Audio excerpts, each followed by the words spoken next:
Bienvenue à l'Assemblée nationale. Aujourd'hui, on va faire une petite émission où on se promène dans l'Assemblée nationale sur différents endroits. Là, nous sommes dans mon bureau, mon petit bureau au Palais Bourbon, avec un beau sas qui nous prend une bonne partie de l'espace, et donc on est un peu tout quiché là. Et puis voilà, matériel sommaire, donc dans ce petit espace, nous travaillons à 3 à l'Assemblée, et puis de temps en temps, 2 autres collaborateurs de la Circo viennent pour qu'on fasse le point sur ce qui se passe dans la semaine. On fait une réunion régulière comme ça tous les lundis matins. Donc voilà, l'espace de travail de votre député Daniel Obono à l'Assemblée nationale. Alors, nous sommes ici devant les bureaux du groupe de la France Insoumise à l'Assemblée nationale. Donc, une partie des députés de la France Insoumise a leur bureau ici. Nous sommes 6 ou 7 à avoir nos bureaux donc dans le même endroit, en même temps que Jean-Luc Mélenchon, le président du groupe, et l'ensemble des collaborateurs de groupe, donc qui sont situés ici. Sinon, le reste des députés se trouvent dans d'autres locaux de l'Assemblée nationale, notamment les députés qui sont en région et qui ont besoin, quand ils sont à Paris, d'avoir des solutions de couchage dans leur bureau. Donc, ils ont des bureaux un peu plus grands avec des clics-clacs qui leur permet de pouvoir dormir sur place, qui est très pratique, notamment quand on est en session de nuit. Donc voilà, le bureau se trouve cours Montesquieu, c'est juste au rez-de-chaussée en fait de l'Assemblée. C'est pratique parce qu'on peut monter directement par là pour aller en séance. On est un peu plus avant dans l'Assemblée nationale, devant la salle des conférences de presse, qui est juste à l'entrée, la fameuse salle des 4 colonnes où il y a tous les journalistes en fait, les jours de session. Là c'est assez vite parce que c'est juste mardi, il n'y a pas le ministre ni les questions au gouvernement, et puis c'est l'été aussi, hein.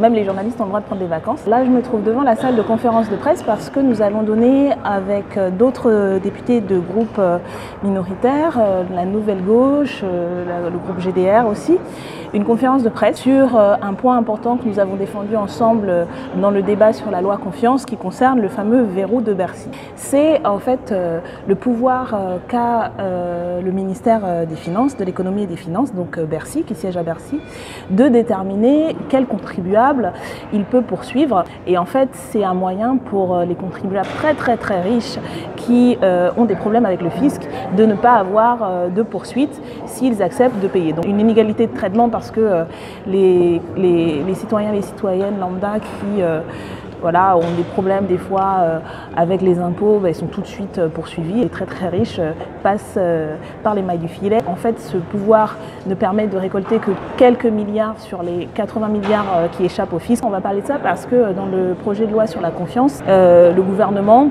s'est opposé aux propositions d'amendement qui mettaient fin à cette mesure qui date d'un autre âge, et nous sommes plusieurs groupes à avoir posé des amendements pour déverrouiller ce verrou et faire en sorte qu'il n'existe pas, et on va expliquer pourquoi nous menons cette bataille avec d'autres à l'Assemblée nationale. Voilà. Sur la question du verrou de Bercy, je vais y revenir rapidement,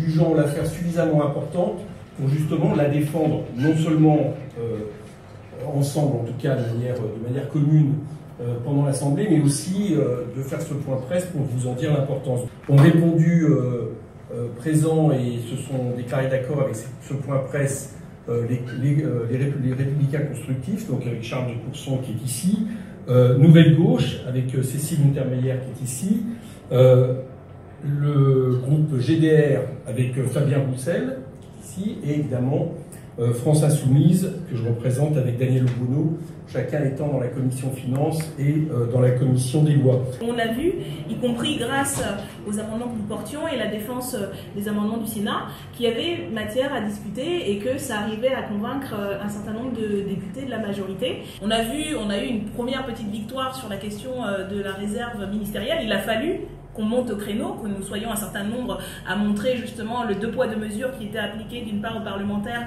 et de l'autre part au gouvernement, avec une majorité qui souhaitait mordicus défendre le précaré du gouvernement. Je pense que notre pression et nos arguments ont fini par convaincre et le gouvernement et la majorité que cette position était tout de même intenable. Et nous espérons, encore une fois, que les arguments que nous avons développés, de plusieurs axes et selon plusieurs sensibilités, mais je pense qu'ils allaient dans le même sens, arriveront cet après-midi à convaincre les députés de la majorité qu'il faut effectivement faire sauter ce verrou. Ces députés devront en répondre auprès des citoyens et des citoyennes. Nous ferons le travail pour leur rappeler quelles décisions ont été prises et quels sont les impacts économiques et financiers sur le quotidien des gens de ces décisions. C'est vrai que ça fait partie des amendements que nous avons posés pour élargir le spectre, le périmètre de cette loi qui nous semblait par trop ne concerner en vérité que les parlementaires, alors que la vie publique, puisque c'est l'intitulé de la loi,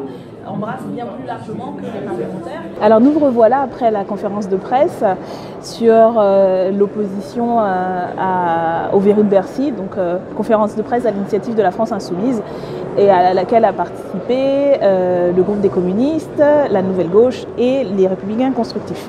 Alors là, on va bientôt rentrer en séance. Je voulais vous parler d'abord de deux choses, deux dossiers qu'on suit et qu'on va continuer à suivre. Le premier, donc, c'était concernant la sonnerie qui indique que la séance va bientôt commencer. Donc on va attendre qu'elle se termine, mais c'est un petit moment assez intéressant auquel vous allez assister.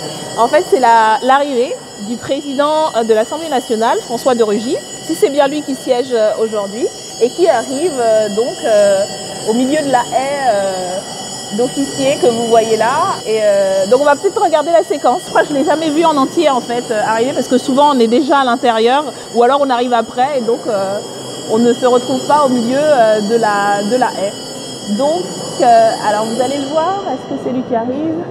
En tout cas, ses collaborateurs arrivent, et vous voyez que les officiers se préparent à l'accueillir comme il se doit.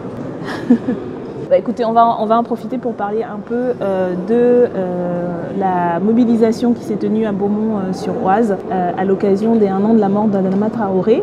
Mathilde Panot et moi étions présentes en tant que députées de la France Insoumise pour soutenir les familles qui demandent justice après la mort tragique d'Adama Traoré. Il y avait également présentes les familles de Lamine Dieng et d'un certain nombre d'autres personnes victimes de violences policières et qui sont mortes dans des circonstances encore non établies et dont les collectifs de soutien et les familles demandent justice. Donc c'était le cas donc, de la famille de Lamine Dieng, Ali Ziri d'Argenteuil et voilà d'autres cas comme ça. C'était important que nous soyons présentes en tant que d'abord de citoyennes, de militantes qui soutenons ces luttes depuis très longtemps, et puis en tant que députée parce qu'il nous semble qu'il faut que justice soit faite pour que ces personnes ne soient pas mortes pour rien, qu'il puisse y avoir un rendu qui dise voilà, qui est responsable et qui est coupable. Il y va de la concorde civile et des relations, y compris entre la population et les forces de l'ordre. Pour qu'on puisse croire qu'il existe une justice, il faut que de telles morts, de telles situations soient élucidées et qu'il puisse y avoir une sanction quand les personnes sont reconnues coupables. Sinon, il y a effectivement encore 2 poids 2 mesures, et surtout que ce type de situation va cibler en particulier des personnes de quartiers populaires. On le sait aussi, les enquêtes l'ont montré, que quand on est noir ou arabe ou d'ascendance asiatique, on a beaucoup plus de chances d'être contrôlé par la police, être victime de contrôle au faciès. Et donc ça fait partie des discriminations systématiques qui existent aujourd'hui, dont sont victimes certaines catégories de la population qui doivent cesser. Donc c'est aussi des batailles dans lesquelles nous sommes engagés, et nous déposerons des projets, des propositions de loi allant dans ce sens. La fin du contrôle au faciès, avec notamment la proposition de récépissé, et puis la fin de pratiques, notamment d'immobilisation. On va continuer à apporter notre solidarité donc aux familles et aux collectifs, aux organisations d'ailleurs des droits humains qui ont interpellé la France et condamnent régulièrement la France sur les pratiques de sa police. Donc il ne s'agit pas simplement de collectifs militants ou d'une instrumentalisation politique. Aujourd'hui, Amnesty International, Human Rights Watch et bien d'autres organisations interpellent la France et la condamnent sur ces pratiques. Donc c'est aussi important à avoir en tête. Cette semaine, il y a la fermeture malheureusement prévue par la Poste du bureau du 218 rue de Crimée dans le 19e. Donc c'est un bureau de poste en plein quartier populaire qui dessert une population nombreuse. Ça fait partie des services publics essentiels auxquels sont attachés les habitants et les habitantes, puisque une pétition contre la fermeture de la Poste a recueilli des centaines et des centaines de signatures. candidatures.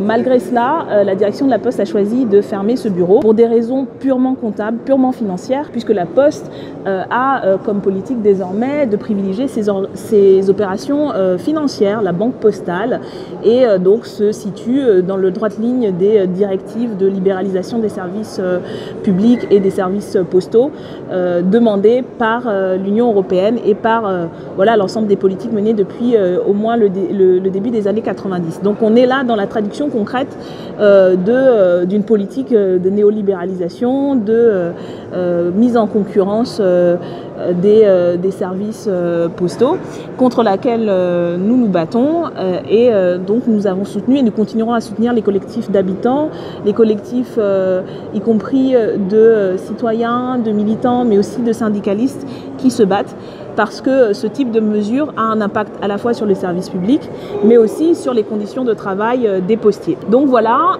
il y a un rassemblement qui est prévu et nous serons présents et nous apporterons tout notre soutien au collectif parce que la bataille continue et on va être vigilants sur ces questions. Voilà, on a terminé. Alors vous allez voir l'entrée du président de Rugy à l'Assemblée nationale. C'est une bonne manière de terminer parce qu'après, moi je vais devoir aussi y aller.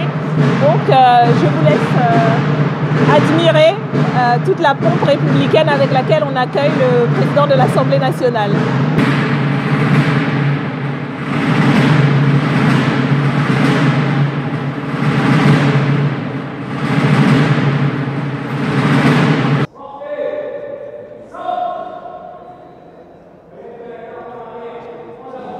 Ça y est, c'est fait parce que ce n'est pas le président de Rugy qui va présider aujourd'hui, c'était la vice-présidente qui le remplace. Mais voilà, vous avez vu ça quand même, ça le fait à chaque fois qu'il y a une séance publique. Et voilà, donc sur ces airs de tambour et de, pas de trompette mais de tambour qui ont résonné dans la salle des Pas Perdus, donc la salle, une des salles, des très belles salles de l'Assemblée nationale. On vous laisse là pour cette semaine et puis on vous dit à bientôt. C'était Danielle Obono en mode député à l'Assemblée nationale, votre député de la 17e circonscription à votre service. Rendez-vous bientôt pour la suite. Alors la semaine prochaine, ça va être peut-être le début de la fin de la session extraordinaire, on l'espère, parce qu'on a quand même besoin de se reposer là, tous et toutes, que ce soit les députés mais aussi les collaborateurs, toutes les personnes qui organisent et ont organisé notre transition entre la fin de la campagne, l'arrivée à l'Assemblée. Donc ça fait quand même pas mal de monde et qui a été en campagne pendant plusieurs mois. Et franchement, on a tous et toutes besoin de souffler un petit peu pour revenir en pleine forme. Voilà, donc la semaine prochaine, on devrait terminer si l'examen de la loi sur la confiance se passe comme prévu cette semaine. De toute façon, on vous donnera des nouvelles de ce qui est prévu. Il y a déjà plusieurs rendez-vous à la fin de l'été, aux amphis d'été qui vont avoir lieu pour la France Insoumise à Marseille. Et puis dès septembre, voilà, on aura des rendez-vous, on aura peut-être des nouvelles du local de circonscription, on l'espère. Voilà, donc plein de rendez-vous en perspective, on vous tient au courant. À bientôt. Merci Monsieur le Président. Je voulais répondre un peu rapidement d'abord au président, au rapporteur de la Commission des Finances pour dire que non, personne, je crois, dans ce débat n'a mis en cause l'intégrité, le travail que font les agents de l'administration fiscale. Bien au contraire, nous sommes plutôt de celles et ceux qui pensent qu'il faut plus d'agents de ce type-là pour faire un vrai travail et pour qu'ils aient les moyens et qu'ils puissent pourchasser aussi loin qu'ils soient les évadés fiscaux. Donc non, ne prenez pas nos paroles pour cela. Deuxièmement, on nous dit qu'il ne faut pas faire les choses dans la précipitation, mais nous sommes en session extraordinaire. Depuis le début, nous vous interrogeons et nous vous interpellons sur la forme de ces débats, les conditions très difficiles de discussion, parce que justement, les sujets que vous voulez aborder sont très importants. Vous avez voté pour une majorité pour les lois d'ordonnance sur le travail.